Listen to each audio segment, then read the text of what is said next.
We're live? Yeah, we're going. Okay. Hello and welcome to the Premier Football Podcast. I'm Rafe Garland. I'm Joe Doherty. Welcome to the pilot edition, the first ever edition, Yeah. Joe, of the Premier the Premier Football Podcast. He can't even remember the No, name. we've been trying to decide on a name for weeks now, and we finally settled for that. How long have we been talking about this pod? I think since we just 3 years, something like that. Far too long. But we're here today way anyway, and we're ready to get started. This week, unfortunately for some, it's an international break. Joe. I'd say probably unfortunately for Unfortunately for all. Yeah. This should be a Premier League podcast.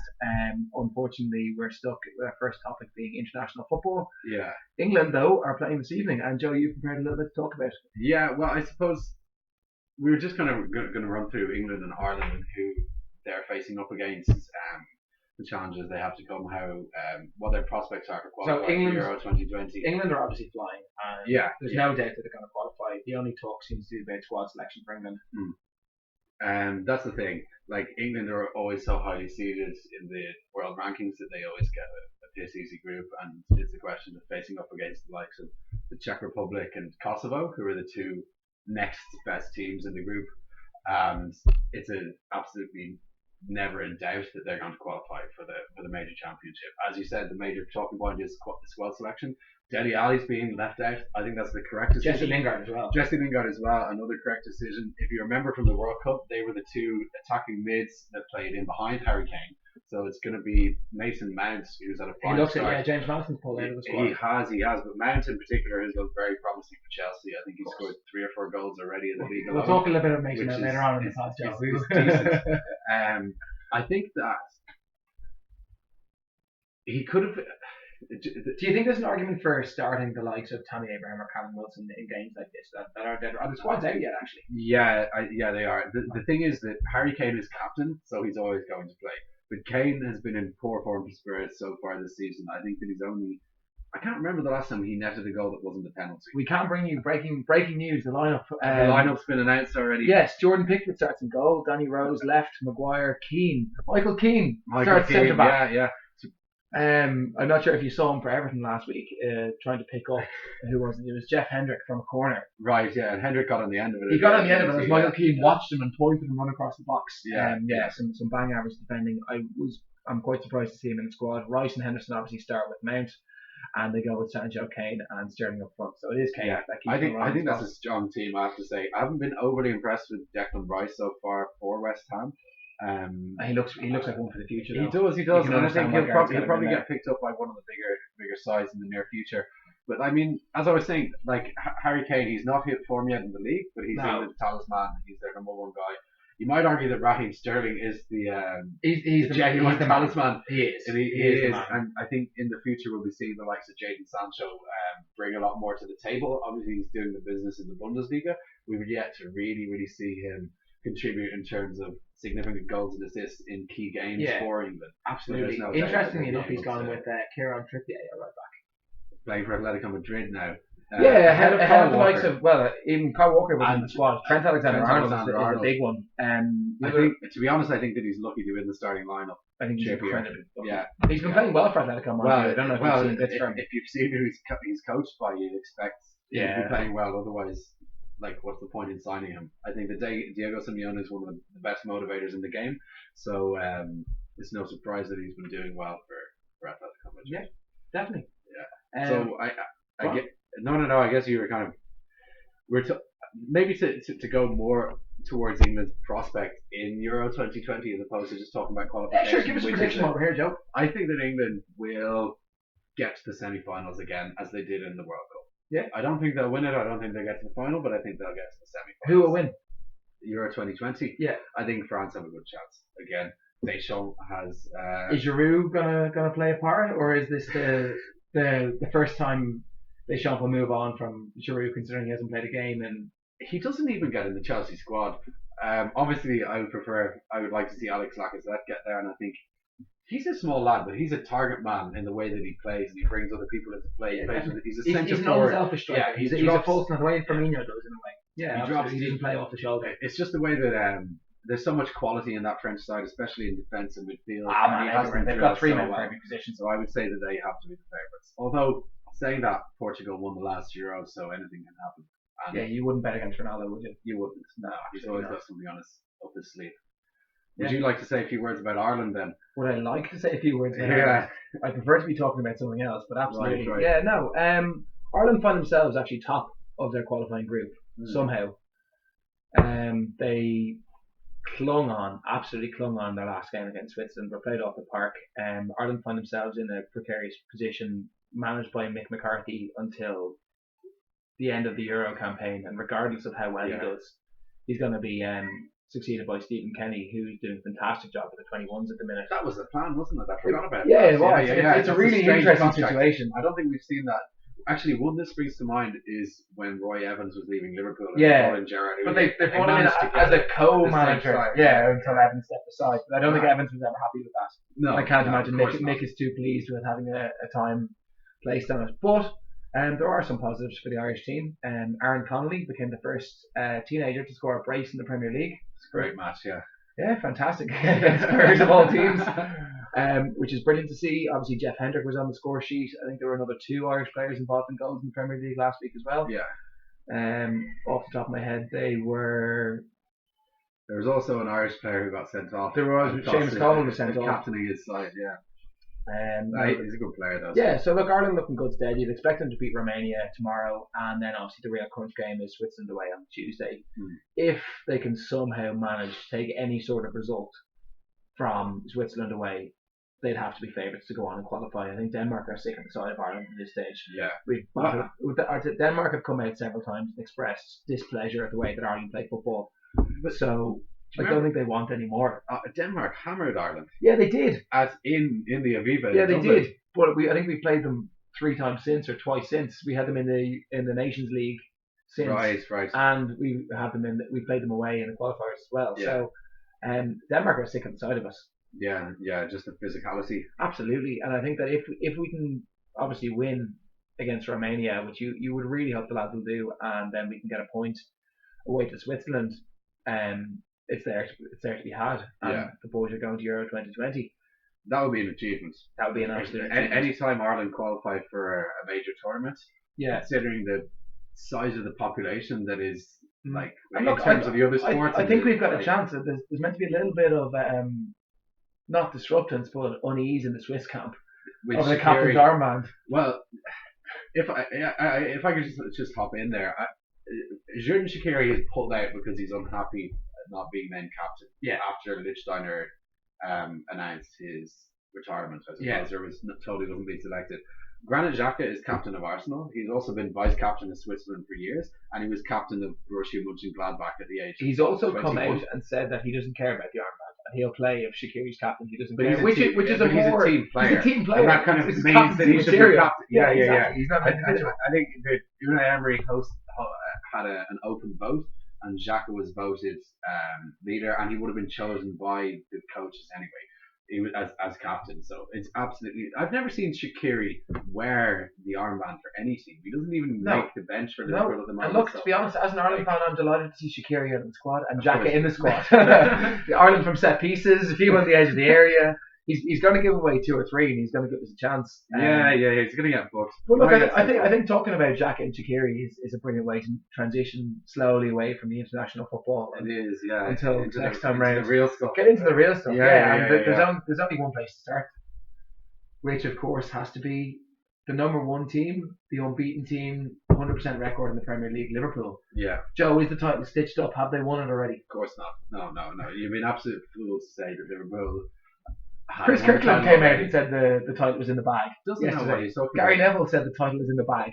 Well, he wouldn't he? He wants to play mind games with the Liverpool side. How many times have we seen teams be in a 8 point? Is it 8 points they're ahead? Liverpool had 7 last year in January. So many times over the years, you've been in February, March. You think back to Newcastle in what was it, 95, 96, something like that. Yeah. The Keegan's favourite quote. I would love it if we beat them that year. Yeah. And no, I'd be surprised if Liverpool didn't win the league, but to write off Manchester City right now. Two extra on parallel. Absolutely. Yeah, absolutely. I mean, thinking back at the last time, obviously they lost on the weekend, but the time before they lost, they went and beat Watford 8-0 in the next game. So I off the top of my head, I can't remember who they're playing. You might be able to correct me who they're playing in their next match, but I wouldn't really. Who Liverpool are playing in their next who match? City are playing in the next match, because I really wouldn't. I don't know who City are playing in the next match. After losing at home to Wolves. No. Liverpool's next two games, Spurs and United. They are on the verge of becoming the most, well, not the most successful, but in terms of going on the longest winning streak in Premier League history. It's 17 at the moment, isn't it? 17. United One more to equal it, one more to beat it. Yeah. I can't see anything other than a comfortable Liverpool win against United and Spurs, to be perfectly honest. Who we'll talk about a little bit later on for their own miseries. Yeah. Staying with Liverpool for another minute or so, are they the complete team? Do they play total football? Is there a way to beat them? There's definitely a way to beat them. I think that the Arsenal game, obviously Liverpool, there was a stage where Liverpool were very comfortable 3-0 up. Had Pepe and Aubameyang taken the relatively straightforward chances that presented themselves inside the first 40 minutes, it would have been a completely different game. Leicester, of course, will feel are done by. Napoli have beaten them this year. They won't beat. There are chinks. I think that Liverpool were previously the kings of the counter-attack, and now it's got to the stage whereas if you're able to soak up the pressure, and if you have fast, wide forwards, and you can hit them on the break, you can do a Liverpool on Liverpool. Exactly. Yeah. You can out Liverpool. Yeah, and Leicester almost did it. Yeah, soak up the pressure. Not so much in Liverpool because you don't want to play with a high press against Liverpool because I think the players are too technically good. You don't, but if you can invite the fullbacks onto you, there seems to be a little bit exactly. Yeah. Teams have started to target Trent Alexander-Arnold. They haven't had a whole lot of success. Yeah, but they are identifying that the space is in behind. Interestingly, it was Robertson who was targeted against Arsenal, and Pepe beat him time and time again. It's the first time that I've ever seen Andy Robertson be outdone by another player. And Pepe's dropped off a bit then, but I do think that there's some. We can come to him later. I'm getting sidetracked. No, Liverpool are the complete package. They're European champions. They're 8 out of 8 so far in the Premier League. Who is their most valuable player? The most important for Liverpool, do you think? You have to say Van Dijk. I also think an unsung hero would be Jorginho Wijnaldum. Absolutely crucial in the midfield. He's the one that Klopp never leaves out. He'll drop. Actually, Fabinho as well. No, Gini's been left out. Gini was left out of the semi-final against Barcelona. Was he? He was. He came off the bench and scored. No, he did, didn't he? Yeah, no, he did. Yeah.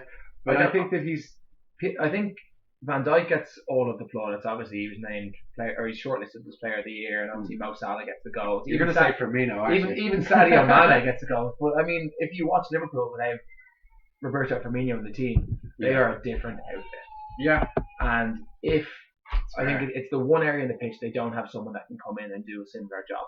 Yeah. They have no one that can play that false nine job the same way. They have 4 world-class defenders, and I'm going to say Dejan Lovren is a world-class defender. No, he's not. You're talking about. He's a World Cup finalist. He's not. He's 4th choice. Champions League and World Cup finalist 2 years ago. Most teams in the Premier League City will be lucky to have him at the minute. No, they wouldn't. Dejan Lovren. Okay, well, let's talk about City. Does he fit into City's squad at the minute?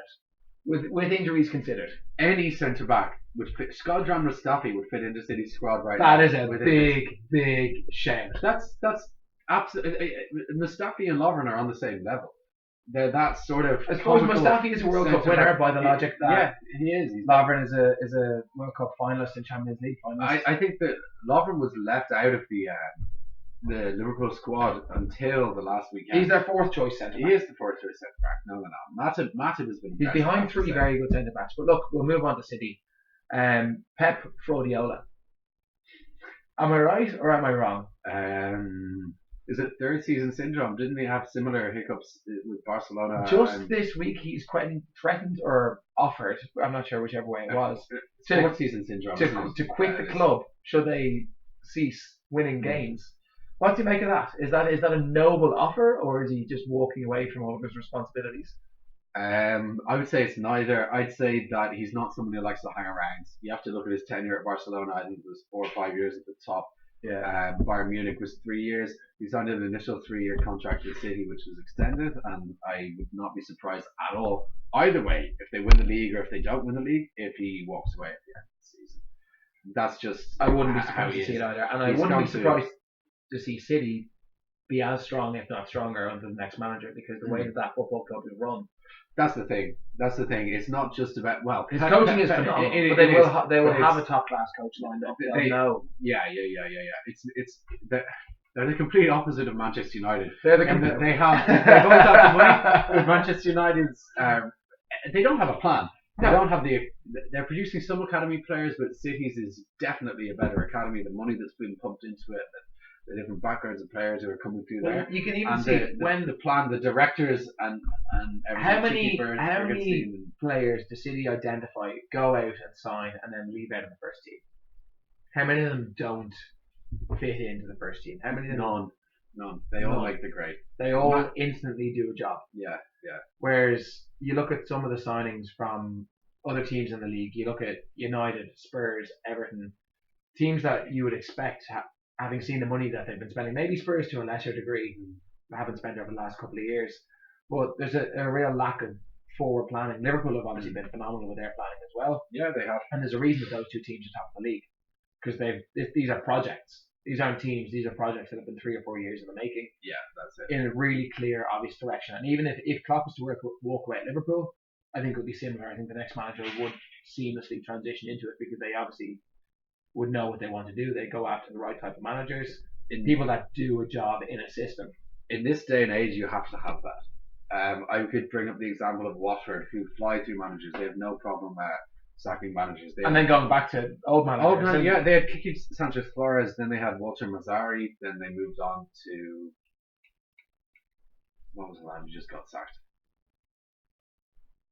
Gracia? Yeah, Javi Gracia. Yeah. In between them now, and Marco Silva, and then Javi Gracia, and now they've gone back to Kiki Sanchez Flores. But the continuing thing is the lads upstairs, the directors, the guys, the football men who are not on the training ground, who are planning and implementing their vision and making sure that they're, competing to the best of their abilities. Yeah. And have to say, even though they've had a shocking start to this season, that Watford have been punching well above their weight over the past few years since they got back into the Premier League, and that's because of the structure. Well, they haven't. They've also thrown a little bit of money around recently. Not too much, man. Not too much. Okay. Not compared to some other clubs. No, obviously not. We got sidetracked. We were talking about Manchester City. The last point maybe we have on City is Phil Foden. Yeah. Well, Pep this week saying that he would not sell him for £500 million. Yeah. Joe, £500 million is a lot of money. Yeah, you'd sell anyone. You could buy 2.5 Neymars for that. Yeah. You'd sell anyone for that. You could buy Messi for that. You could. I don't know what Ronaldo's buyout clause is. It used to be $1 billion, and I reckon that Real Madrid would have easily accepted $500 million at an early stage. Yeah. It's But how much did he go for? 80, 90, 100, something. So like if Cristiano Ronaldo was worth 80 or 90 million. Yeah. Well, it's the thing is that Pep doesn't even select him for games. No, so he's just building up the lad's confidence so that he doesn't. I've heard this, and I've heard both sides of the argument. The other side with the Phil Foden thing is that Pep has done this before. This isn't the first star that he's had come through. The likes of Sergio Busquets and Thiago. Apparently, if you take the combined age of those two, that were both academy players in Barcelona, they were 17 and 19 respectively at the time that Guardiola took over. And after the same period of time that Guardiola had been managing, Phil Foden has twice the number of minutes on the pitch as these guys. Really? He's got more than two of them combined. Because he's barely played. But he's played more than these guys, and I think that even though Pep knew these guys from the academy system in Barcelona, there was no rush to shove them into the first team. Yeah. And he does gradually introduce these guys. It's an incredibly important position, central midfield in a Pep Guardiola team. Yeah, of course it is. It's the most important position. It is. How many isn't there a great Pep quote that if you're a central midfielder, if he could, he would choose a team of 11 central midfielders. Spain did something similar in the World Cup a few years ago. No, but I'm sure that I'm absolutely sure that that's a quote. Yeah. Of him. Yeah. And I think that there is an argument to say that he does know what he's doing, and if Phil Foden is happy to ride it out for a couple of years. Gareth Southgate, going back to the international stuff, said that everybody's got their own journey. Yeah. And although some of the teenagers, Jadon Sancho left City a couple of years ago for first team football, he's in the England setup now. Yeah. He's on the cover of FIFA 20. He's the big deal. Maybe that'll be Foden in a couple of years. I suppose that playing at a club like City with the expectations with central midfielders like David Silva, Kevin De Bruyne, Fernandinho, Bernardo Silva, Rodri, with a coach like Pep Guardiola, is there a better environment to learn your trade? Obviously, you'd want to be playing, but there's probably not. And I mean, how he's not going to be, he'll be frustrated when he's not getting more minutes. But when he looks around and sees the caliber of players he's up against for that first team spot, he can make no complaints. And if he's getting minutes in the early stage of the Champions League and the cup competitions and the odd Premier League game here and there. And he's doing fine for now. He's doing alright, isn't he? From that, yeah. Yeah. We'll move on in the table a little bit. So hang on, before we do, Liverpool and Manchester City, 1 and 2 for you. Yeah, without doubt. I mean, Arsenal are just a point. The team we'll talk about next are just Do a point you behind want City. to maybe indicate who's going to finish where? I asked you at the start. Liverpool have it sewn up. They don't have it sewn up. No, I think Liverpool will win it. It's hard to look past them, at this stage. But But Liverpool, top of the league, they do enjoy a collapse. Yeah, if that gap suddenly drops down to 5 or 6 points, 4 or 5 points, Liverpool get nervous. Still 5 or 6 game weeks left. It's been 30 years. It's time. But City have done it. They've got the pedigree. Yeah, of course they do. In the run-in, they'll back themselves to go and win it. Of course they will. I think right now, if City back themselves to win it, they wouldn't be thinking any other way. I think that Liverpool. I think that is way too overdue. Obviously, we weren't around in the late 1980s, but if you had like 70s, if someone had said that Liverpool Football Club will not win the league after, what was it, 1989, 1990? I think it was 1991. 1991 they won it for the last time. Yeah. Late 80s, early 90s. It's insane. It's insane. 18 Premier League, 6 European Cups. So, yeah. Liverpool won again. Yeah, Liverpool won, City 2. Yeah. 3 and 4. Arsenal, Chelsea, teams we'll talk about next. There's another shout as well who we'll get to later. We'll get to your shout is Arsenal. I think 3 and 4. Yeah, and maybe not in. I think Arsenal actually will probably have more than Chelsea. I think that tell us a bit about Arsenal. Chelsea. Arsenal are an interesting team. They've really shifted away from the Arsene Wenger years. If you look at you can look above the coach and see the likes of Raul Sanjeti who've been brought in. They had Sven Mislintat for a time. He's been replaced by Edu as the head of scouting. Look at the squad. Like, Google it, look on Wikipedia, and the amount of Arsene Wenger players who are playing week in, week out, they're just not there anymore. The only one who stands out to me is Granit Xhaka. You could say Hector Bellerin as well. He's just coming back from injury. But the rest of them are Unai Emery players. Yeah. And although we really faded at the back end of last season, we were just 1 point off fourth. We got to the Europa League. Arsenal got to the Europa League final. And they've started the season in a pragmatic fashion that I expect them to continue in for the rest of the season, purely because it is so important that they qualify for the Champions League. Arsenal confuse and frustrate me. Right. Okay. Why? Well, you say it's so important. It was important last year. They blew it. Yeah, they absolutely did. It was Arsenal are also third. Yeah. After 8 games, and they're third in the 2019 table as well. The calendar year table. They are third. I don't feel like that Arsenal team are the third best team in the league. I think they are. They're a team that can't defend. They have new defenders. We haven't seen them defending yet. Did you watch Arsenal play against Bournemouth? They won 1-0. Yeah. Was that the first clean sheet of the season? It's not. The first clean sheet was in the Premier League was on the opening day against Newcastle, where we also defended well. But it was a really compact, solid defensive display. There was nothing that troubled us. And Bournemouth are a good attacking side. Especially away from home. They have the best record away from home, and not the best outside the top two. They have the best away record. And Callum Wilson has the best goal scoring record on the road. So they're definitely a good side on the road. I brought Josh King into my fantasy team, expecting him to score. He's always in my fantasy team. He's a solid player.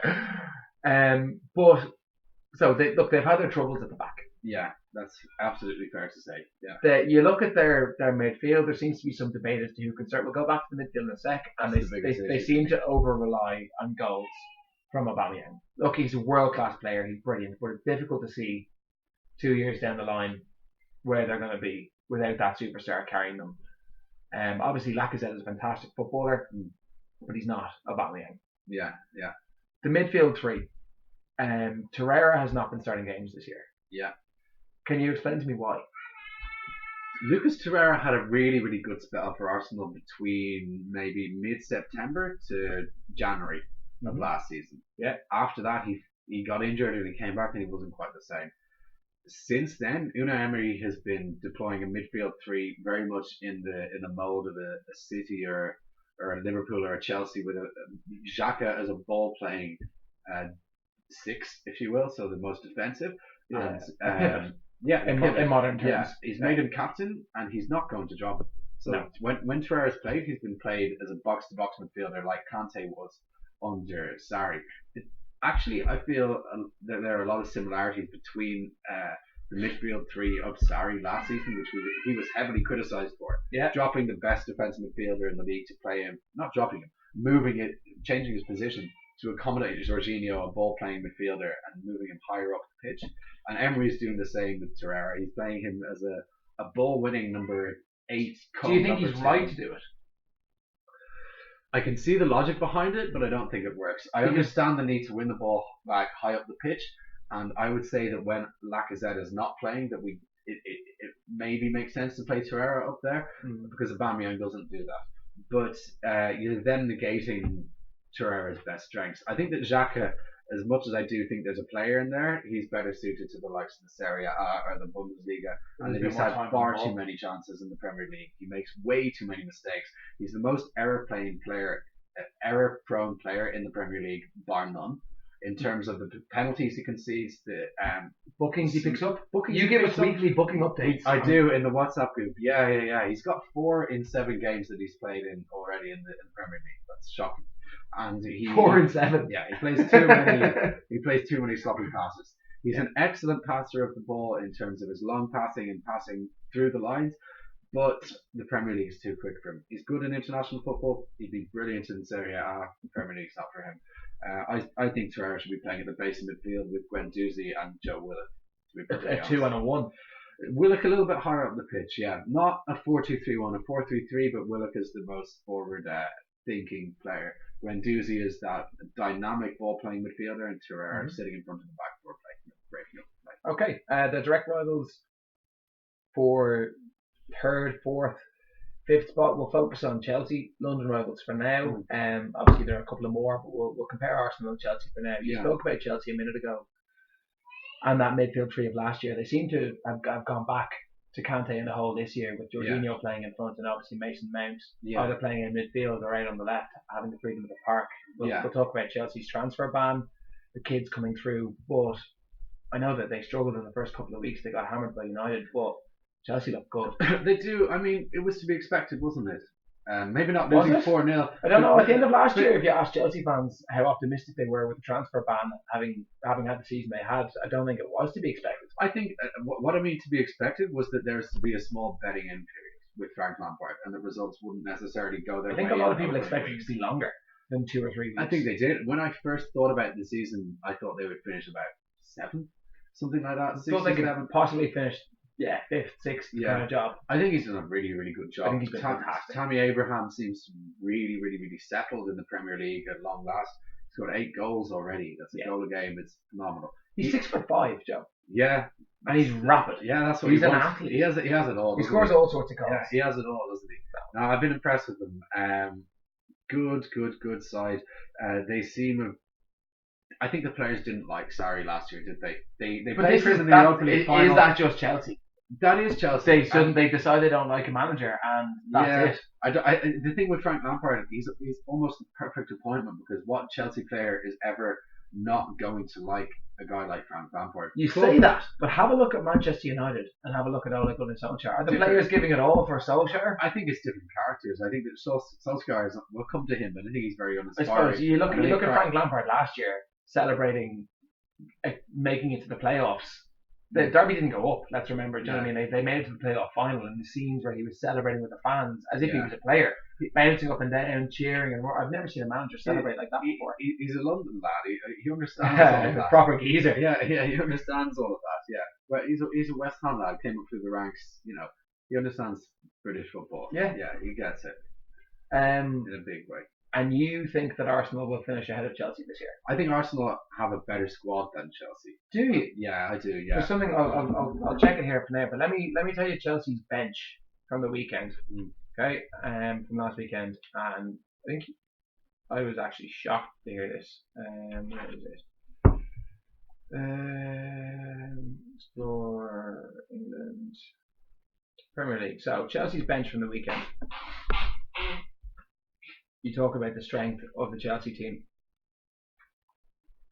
Here we go. So the Chelsea bench for the weekend was Andreas Christensen. Yeah. Player. Don't rate him. You don't rate him? No. I think he's a good player. Bang average. Ross Barkley, England international. Don't rate him. Willie Caballero won countless league cups in England. He's a decent reserve goalkeeper. Mateo Kovacic, former Real Madrid player. No goals, no assists all last season. Christian Pulisic. Don't rate him. Michy Batshuayi. Don't rate him. Reece James. Judgment to be withheld. Young young fullback made his debut last week. Did quite well. There was talk of him potentially making an England squad at some stage, but he's a talented right back. Right. And he's got his work cut out getting into that England team at right back. Right back. Yeah. Yeah, considering Wan-Bissaka can't even get in, but not that he's been good. But at the same time, man, that is a bench full of international players, barring Reece James, who's a young academy player. I wouldn't be disappointed with that bench at Arsenal. I'd be disappointed with that. Interesting. So let's have a quick comparison with Arsenal's bench from the weekend. Sure. Bearing in mind that we were without Lacazette. Okay. Yeah. And Ozil wasn't even in the squad. Well, do you want to talk about? We'll save Mesut I think for another time. Mesut could have his own. So Kieran Tierney is meant to be a good player. He's quality left back. Yeah. Really Torreira, good player. Yeah. Maitland-Niles. I wouldn't have had Maitland-Niles on the bench ever. I would have had Ozil on the bench for that game. Here's an interesting one. Rob Holding on the bench. Yeah, I really wanted Rob Holding to start. There were a lot of calls for Rob Holding to take over captaincy of Arsenal. Rob Holding should be a fixture in the Arsenal and England side. We do have to bear in mind that he's only just come back from about 10 months out injured. That's not like an Arsenal player. We can talk about that another time as well. But Socrates and David Luiz, they're very experienced. With Holding, I don't think there's any rush to get him back into the Premier League side. Yeah, I think that's fair enough. Take the time. He's done well in the cup competitions. You've got Martinez, who I'm not too sure who that is. He's a quality goalkeeper. He's been called up to the Argentine squad. Yeah, very decent subkeeper. Yeah. Willock and Martinelli. Yeah, Willock, brilliant box-to-box midfielder. Martinelli has 4 goals. There's a lot of youth on that bench. There is. Have you seen Martinelli play? Have you seen his goals in the Europa League? Yeah, I know. I saw him playing in the League Cup. Oh, quality. Absolutely quality finisher. I think he's brilliant. I think that's a really, really, really decent bench. I think that's an interesting scrap between those two. I mean, don't get me wrong. I wouldn't be surprised if Chelsea finish ahead of Arsenal. All right, quickly. I know we had a plan, but I want to move on a little bit, and I want to have a look at Leicester. Who are the other teams that I think are being talked about in the top 4? I'm now going to discard United and Spurs, write them off, and talk about Leicester very quickly. Yeah. Is it a possibility that Leicester finish in the top 4? Yeah, it is. Yeah, it's a real possibility. Yeah, it is. Arsenal and Chelsea.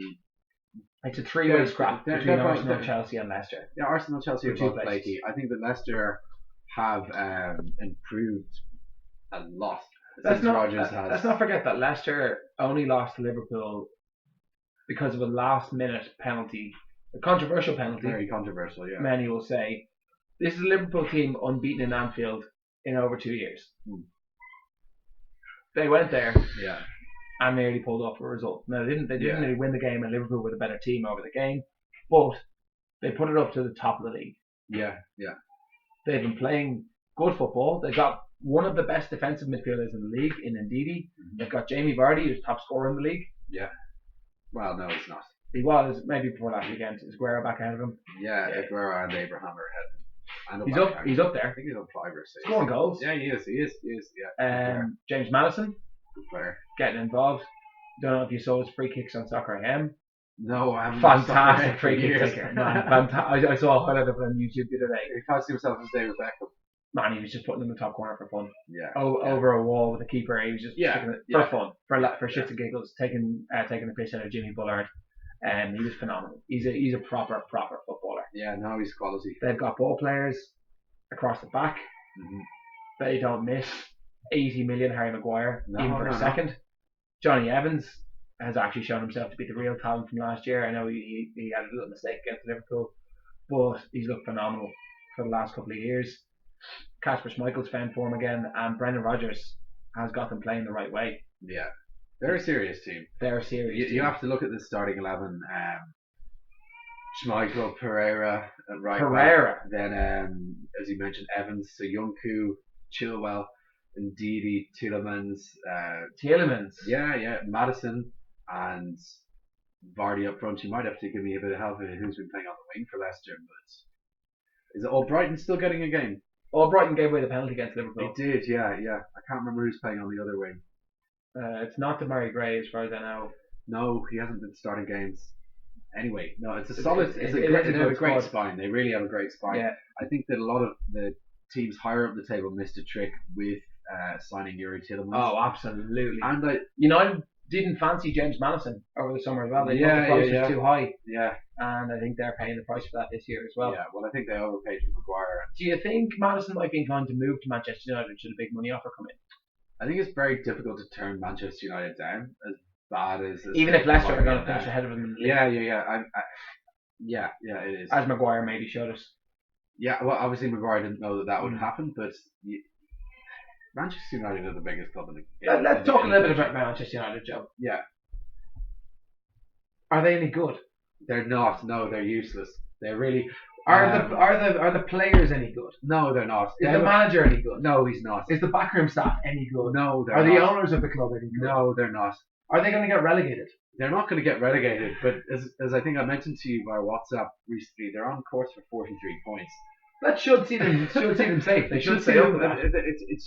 I think you'd be doing well to finish 12th with 43 points over the course of the 38 game season, which is where they are now. But I think that they could. But no, they're not going to finish in the bottom three. Will they finish in the bottom half? They probably won't. I'd say they'll probably finish 9th, 10th. Where are the goals going to come from, Joe? Martial's not been playing recently. No, he's not, and he actually looked good before he wasn't. Yeah, he's a decent player. You have to give him that. You'd really think that Martial is a 1 in 3. He is, as is goals as is Rashford. Rashford's 1 in 4. Yeah. No, you're right. He is. So that was the big mistake, wasn't it, to let Lukaku go and not replace him? It was huge. A lot of people look. Lukaku has his critics, rightly so. Definitely, but he's a limited player. One thing that you can't. He'll score you 20 goals. That's one thing you can't take away from Romelu Lukaku is that he was doing it for a really poor United team. Really, and there's a reason Jose liked him. Yeah. And they spent 70 because nobody else in that squad was capable of scoring goals. Yeah. I mean, the funny thing is that now they seem to be putting loads of crosses into the box, and they don't have anyone in there capable of heading it in. Rashford can only score penalties and the odd goal from. Yeah, he can only score, but he can though. You're right. You know, at the moment, and the odd screamer. He loves a screamer. No, he can't. Don't get me wrong. He's an exciting player. He's just. Do you think he's the victim of everything going on at United? Yeah, definitely. Has he been thrust into the limelight as a number 9 now with no service, with no support, with all of the focus of all of the United fans directed squarely on him? The one person who was doing things the right way with it's not Rashford, like he's missing chances. The one person who was doing things the right way with Rashford was Jose Mourinho. I think playing him on the wing, which is better position. If you look at his output in terms of goals to games, he has a better ratio playing on the wing. He has played more minutes on the wing. And do you know what? If you look at his attributes, which are pace and the way that modern football is going, you need your wide forwards to have an abundance of pace and to be able to hit teams on the counter attack. Maybe a centre forward dropping deep to link up the play and high pressing centre midfielders to play through balls. So you want to be Liverpool. You want rapid wingers with a centre forward dropping deep and a high pressing midfield. That's how everyone wants to play. Yeah, it is. That's how everyone wants to play. It is. We're talking about Marcus Rashford, and I think that he's ideally suited to playing on the wing. I don't think he's a centre forward. He doesn't have the know-how to. Solskjaer is insistent on playing this 4-2-3-1 formation. Yeah. That seemed to have gone out of style in 2014-15.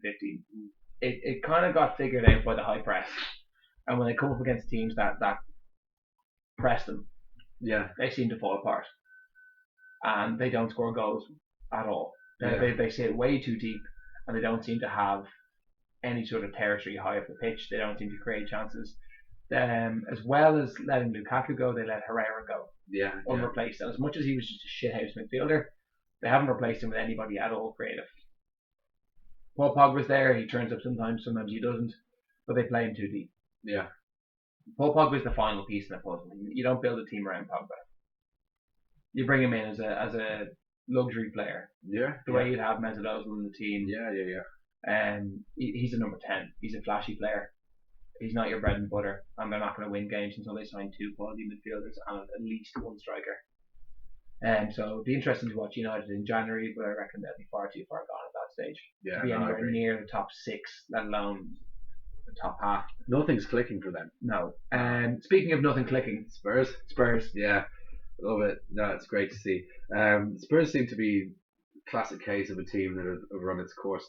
If you look at the Spurs team that was playing kind of 3 years ago, it's pretty much the exact same. They haven't added to it, and that's there's an argument to say don't change a winning team, but at the end of the season, you've got to gradually introduce players, and you've got to have competition for places. You've got to keep people hungry. Players get tired of a manager naturally. Yeah, they get tired of the training, and they've got to be moved on slowly as they fall out of favour. Yeah. The Spurs have found themselves in a position where they've got Eriksson, Vertonghen, Lloris, Alderweireld. It's Arsenal all unhappy with the manager. It is Arsenal, and all running down their contracts. Yeah, I mean, absolutely. The 3 out of the 4 that you mentioned there, Lloris being the exception, their contracts expire in June.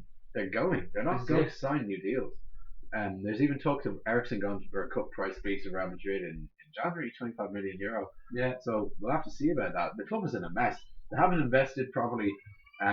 They've kind of banked on becoming a Champions League fixture. It's not going to happen. The thing about it, people seem to be shocked by Spurs this year, and people have them at third place favourites. But I mean, the amount of games that they scraped a win by in the last minute of last year on pure determination. And if you look at their expected goals and the performances, I think they only finished in the Champions League places because Arsenal and Chelsea. Not even Arsenal and Chelsea. Arsenal and United. Yeah, they capitulated. Fell apart at the end of last year. Absolutely fell apart.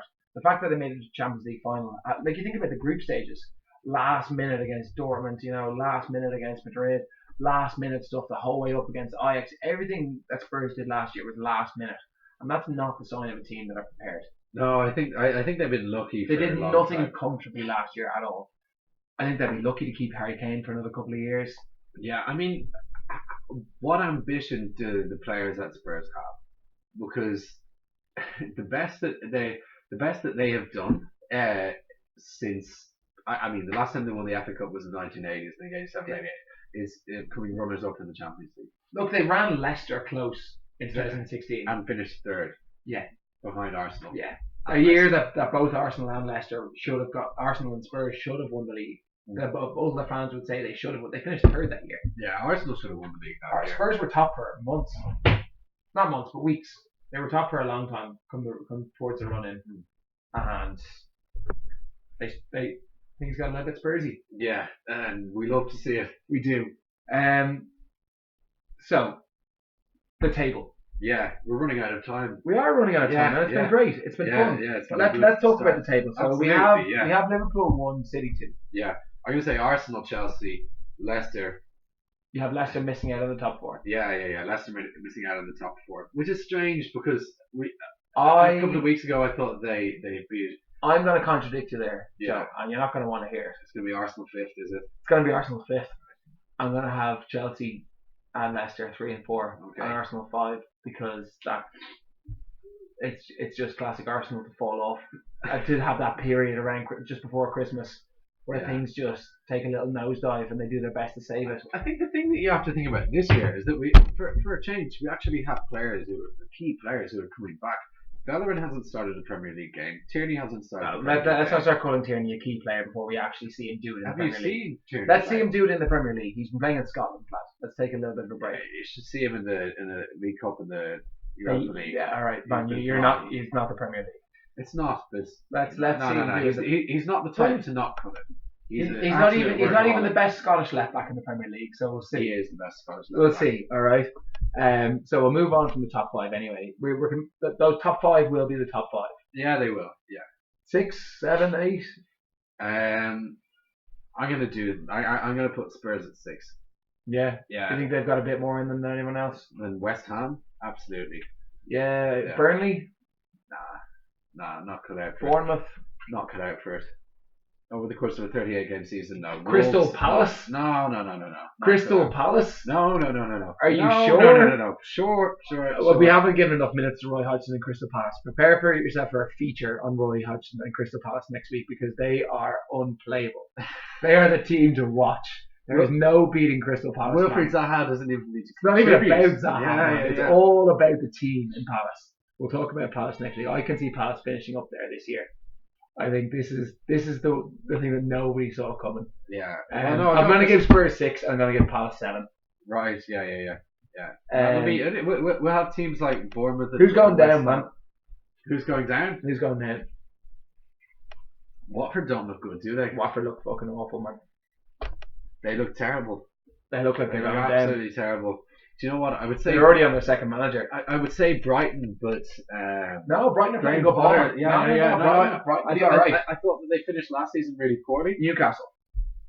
No, realistically they're going down. I think that Steve Bruce is probably the worst manager in the Premier League who's like managed over a really long period. Yeah. His win ratio is about 25-26%. It's shocking. It's not. It's good awful. They may have beaten Manchester United. That's not a great achievement. Okay, they're going down, and we're gonna have to stick one of the newly promoted sides. It's not going to be Sheffield. It's going to be Norwich. Do you think so? Yeah. I think they're not that good. I don't think they're that good. They look. They're missing still 7 or 8 first team players. That's a lot. It is a massive amount. That's a whole team. It's the best part of a team. They've got a lot of players to come back into that team. They look good at home. They've got a lot of work to do. Yeah. No, I'm going to say Norwich as well. I am going to say Aston Villa. Yeah, I think Villa are better defensively. I think Villa are going to go down. I'm going to say Villa, Newcastle, Watford. Yeah, it's a good shout. I'm going to say Norwich, Newcastle, Watford. Yeah. Okay. Who's going to be the next manager? I can't say first because Javi Garcia has been done out of a job. Yeah. Who's going to be the next manager to be sacked? Solskjaer? Yeah. I'm going to say Marco Silva at Everton. Ooh, that's a good They are hovering around, 17th, 18th place now? 18th. Having spent, 250 million over the last 4 years? Yeah, no, 3 years. They are terrible. No, that's a very good shout. I think there's no excuses. He's on the way, man. He's done. He's a poor manager. He's finished. He's a poor manager. That was a big risk. I think if United lose heavily at Liverpool, Solskjaer can be on. Okay, we've run a little bit over time. We wanted to keep within 45 or 47 now. Last one, Joe. I'm going to leave you. Champions League prediction. Who's going to win it? Liverpool. They're going to do back to back. Back to back, and the league. Yeah. I did say that. Yeah. League and European Cup double. Yeah. Any domestic cups? Are we talking a treble here? Is this their year? I don't think they place any important. I don't think they place any merit in domestic cups either. No. I actually think Arsenal will go to Anfield and win in the League Cup. You've heard it here first, guys, on the Premier Football podcast. Arsenal going to Liverpool and winning in the League Cup. You might be on something because the Arsenal youngsters look good. Yeah, they do. Yeah. They look really good. Yeah, you're saying Liverpool to win the Champions League? What do you think? Who do I think are going to win the Champions League? Yeah. I'm going to be very, very controversial here. Right. Real Madrid. With Zidane. The master of the Champions League. With the master of the Champions League. They're back top of La Liga. Yeah. Gareth Bale is playing football. He wants out though. He wants it. He's playing football. Karim Benzema is suddenly remember where the back of the net is. Yeah. They love that competition, man. It's theirs. I can't see Barcelona. I can't see City. I can't see Bayern Munich. Look, well, it's all possible. I'm going to go out there. I'm going Liverpool, and do you know what? I don't really disagree with Madrid.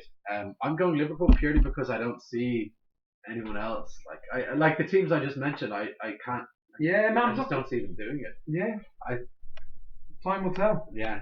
It's been a pleasure. Oh, it's been an absolute pleasure. Yeah, absolutely. Yeah. Thanks, guys, for tuning in. Cheers. Appreciate it. The premiere episode of the Premier Football Podcast. We'll have it down by next week. The Premier Football Podcast. Yes, the Premier Football Podcast. Yeah.